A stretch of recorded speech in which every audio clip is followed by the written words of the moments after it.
Être homosexuel n'est jamais neutre.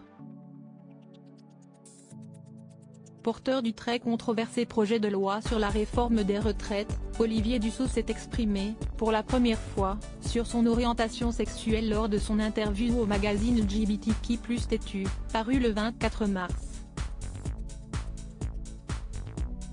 Je peux vous assurer que dans les insultes que je reçois depuis quelques semaines, nombreuses sont les remarques homophobes, avait alors déploré le ministre du Travail. Et il n'est pas le seul, au sein du gouvernement d'Elisabeth Borne, à être la cible de propos homophobes. C'est aussi le cas de Sarah El Haïry, secrétaire d'État chargée de la jeunesse. J'essaye de ne pas lire car je sais que Twitter n'est pas la vraie vie. Mais quand ma famille ou ma compagne sont touchés, oui, ça me fait de la peine, a-t-elle déclaré alors que nos confrères de Forbes l'interrogeaient sur les attaques dont elle est victime sur les réseaux sociaux, confirmant ainsi son orientation sexuelle en mentionnant bel et bien sa compagne.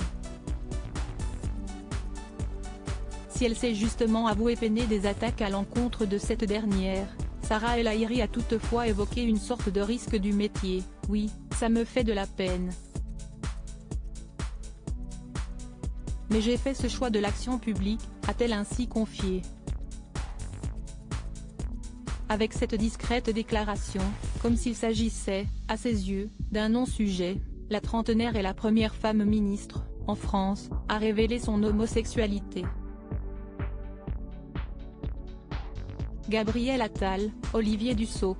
Ces politiques ont parlé de leur homosexualité. Permettre à chacun de trouver sa place quand on fait de la politique, on se doit d'être exemplaire et transparent, a par ailleurs argué cette franco-marocaine de 33 ans qui a fait ses études secondaires et passé son bac à Rabat.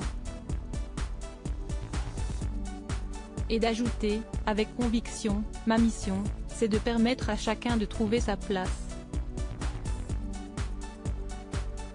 Un objectif que la Benjamine du gouvernement, titre qu'elle se partage avec Gabriel Attal, a d'ores et déjà accompli avec ce coming out tout en discrétion et sobriété.